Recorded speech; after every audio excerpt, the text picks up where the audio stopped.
बिस्मिल्लाहिर्रहमानिर्रहीम। अस्सलामुअलैकुम student and friends, मैं हूं ज़ैर आफ्ताब और आप देख रहे हैं मेरा यूट्यूब चैनल नॉलेज नेटवर्क। आज फिर हम एक इंपॉर्टेंट लेक्चर के साथ हाजिर हुए हैं जिसमें हम लोगों ने क्लास 4 की एक चैनल सीरीज स्टार्ट की हुई थी, जिसमें मैंने आपसे कहा था कि हम इंपॉर्टेंट ऑब्जेक्टिव डिस्कस करेंगे जो रिलेटेड हैं क्लास 4 से। ठीक है, और ये लेक्चर हमने कहा था उन लोगों के लिए इंपॉर्टेंट है जो PST CT एग्ज़ाम वगैरह की तैयारी कर रहे हैं, उन लोगों के लिए ये चीज़ें बहुत इंपॉर्टेंट होने वाला है। तो चलें इसके आज के इंपॉर्टेंट ऑब्जेक्टिव देखते हैं। सबसे पहला है some animal lay eggs while some produce. आपको पता है कुछ एनिमल क्या करते हैं, अंडे देते हैं, और कुछ क्या करते हैं, डायरेक्ट बेबीज देते हैं, बच्चे देते हैं। ठीक है, plant prepare their food in the presence of. Plant किसकी प्रेजेंस में अपनी खुराक तैयार करते हैं, in the presence of sunlight. Outer seed coat is called. लेकिन सीड होता है उसके ऊपर एक आउटर कोटिंग होती है, उसका हम नाम लेते हैं टेस्टा का। ठीक है, a gas required for germination of P seed is. P seed के लिए जो गैस रिक्वायर्ड होती है वो कौन सी होती है, oxygen. During seed germination seed coat rupture due to.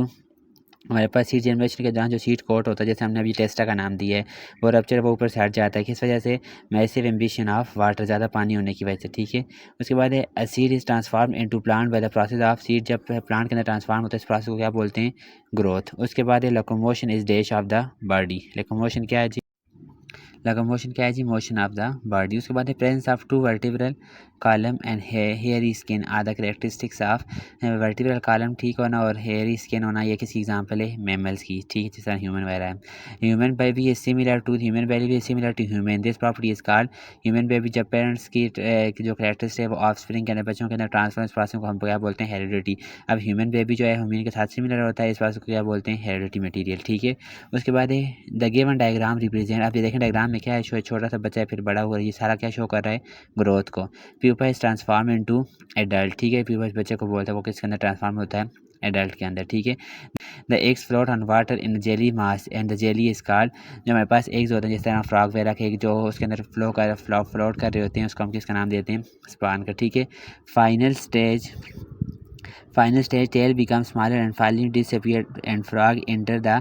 जब हमारे पास टेल डिसअपीयर हो जाती है और फ्रॉग इसके अंदर एंटर हो जाती है, एडल्ट के अंदर, एडल्ट स्टेज के अंदर एंटर हो जाती है। ठीक है, उसके बाद एक frog fall under the classification of frog किसके अंदर आते हैं जी, एम्फीबियन के अंदर। मैंने साइड पे लिखा भी है, रेप्टाइल वो होते हैं जिनके जो लंग्स के थ्रू सांस लेते हैं, जिस तरह ह्यूमन वगैरह हो गए, और एम्फीबियन वो होते हैं जो गिल्स के थ्रू सांस लेते हैं। तो फ्रॉग किसके अंदर आती है, एम्फीबियन के अंदर।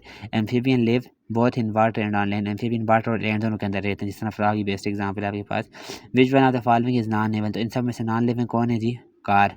विच of the following does not run on its feet. कौन सी इसमें से अपने पाँव पे नहीं चल सकती। तो फिश के वगैरह के पाँव नहीं होता, तो उसमें कौन सी चीज़ अपने पाँव पे नहीं चल सकती, वो क्या है जी, फिश। उसके बाद the characteristic which is observe in living thing is. Living thing के अंदर कौन कौन से करेक्टरिस्टिक्स होते हैं, देखें इनको। लिविंग थिंग मूवमेंट भी करती है, ग्रोथ भी करती है, रिप्रोडक्शन भी करती है। तो कौन सा ऑप्शन आ रहा है, all of this. All of this इसका बेस्ट ऑप्शन है। उसके बाद living thing can grow and. Living thing grow भी करती हैं और क्या करती हैं, रिप्रोड्यूस भी करती हैं, मूव भी करती हैं, ईट भी करती हैं। तो फिर ऑप्शन क्या आ रहा है, all of this. The ability to produce young one is called. ये एबिलिटी जो यंग वंस को प्रोड्यूस करना, इसको क्या कहते हैं, रिप्रोडक्शन। ठीक है, plant use light energy to convert. Plant हमारे पास लाइट एनर्जी इस्तेमाल करते हैं किस लिए, ताकि कार्बन डाइऑक्साइड को किसके अंदर कन्वर्ट करें, फूड के अंदर। ठीक है, human use water for drinking and. Human water पानी पीने के लिए, बातें के लिए भी इस्तेमाल करते हैं, कुकिंग के लिए भी, क्लीनिंग के लिए भी। तो क्या होगा, ऑल ऑफ दिस। उसके बाद life cycle of flowering plant start from.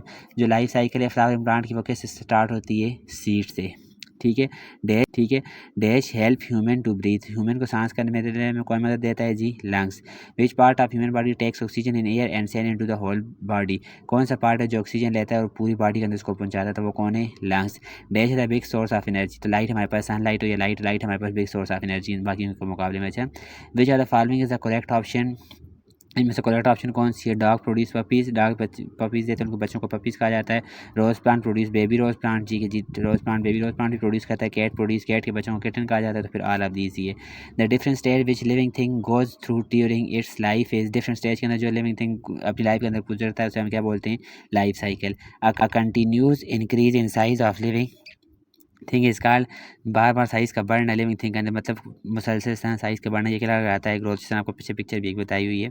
Which are the part of the plant produce seed. कौन सा पार्ट जो है वो सीड प्रोड्यूस करते हैं। तो फ्रूट की बात हमारे पास क्या होता है, फ्रूट के अंदर सीड होता है, आपने देखा भी होगा। Reproduction is present in dash and absent in. Reproduction किसके अंदर होती है, हमने भी कहा है रिप्रोडक्शन ऑफ स्प्रिंग और प्रोड्यूस करना रिप्रोडक्शन कहलाता है। रिप्रोडक्शन लिविंग थिंग के अंदर होती है और नॉन लिविंग थिंग के अंदर क्या होती है, वो एब्सेंट होती है। ठीक है, तो आज हम लोगों ने क्लास 5th की सीरीज़ कंप्लीट कर ली है। नेक्स्ट लेक्चर में इंशाल्लाह क्लास 4th की सीरीज़ कंप्लीट होगी। नेक्स्ट लेक्चर में इंशाल्लाह हम क्लास 5th की जनरल साइंस की सीरीज़ स्टार्ट करेंगे। छोटे छोटे ऑब्जेक्टिव है, बहुत आसान से हैं, कुछ बच्चों के लिए तो बिल्कुल कप शप होंगे। 2-3 ऑब्जेक्टिव इस तरह हो सकते हैं जो आपको ना आते हों, लेकिन मैं उम्मीद करता हूँ कि आपको ऑब्जेक्टिव आते होंगे।